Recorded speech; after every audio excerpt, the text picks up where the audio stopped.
The pandemic forced many high-end sit-down restaurants to close their doors or pivot to a takeout and delivery model. I'm Jada Montemarano in Hollywood at Nancy Silverton's new restaurant. As LA begins to reopen, she shares her thoughts on the fate of fine dining. These paper menus, a result of the pandemic, have touches of Nancy Silverton's family history. Pictures of her grandparents, great aunts and uncles. Even the name of the restaurant, The Barish, honors her paternal grandmother's family. The pictures are, kind of everywhere. This is the James Beard award-winning chef's first new restaurant since 2013. Tucked in the Hollywood Roosevelt Hotel, bringing the glamour of Tinseltown and the details of fine dining. So why open now, you ask, after a worldwide pandemic that impacted the restaurant industry? It was done. The money's been spent. There was no turning back for us.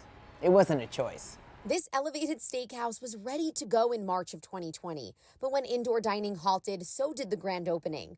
The pandemic not only impacted the Barish, it ultimately stopped fine dining in its tracks, many wondering if it'll ever go back to the way it used to be. Being a veteran in the industry, Nancy is optimistic. There's many facets of maybe people won't go back as much. Maybe people have really enjoyed this last year and a half honing their own cooking skills at home, and maybe they really enjoy eating at home. Maybe people love the convenience of takeout and eating at home.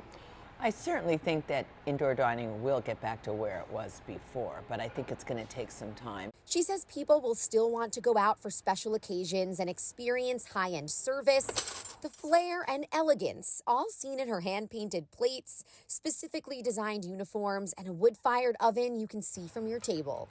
And if you're not inside to see that, you're missing half of the experience. Now, in terms of when or how, that's still up for discussion.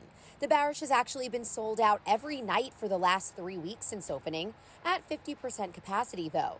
When restaurants can increase to that 100%, Nancy's wary.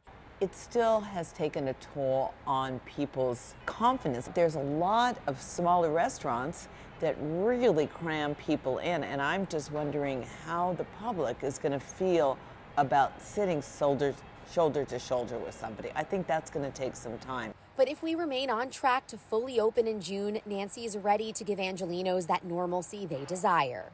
There's all sorts of the unknown, right? And, both with all of my restaurants, including obviously here, is that people are just happy to be back. So if you ask this chef who shaped Los Angeles and the country's cuisine, fine dining is here to stay.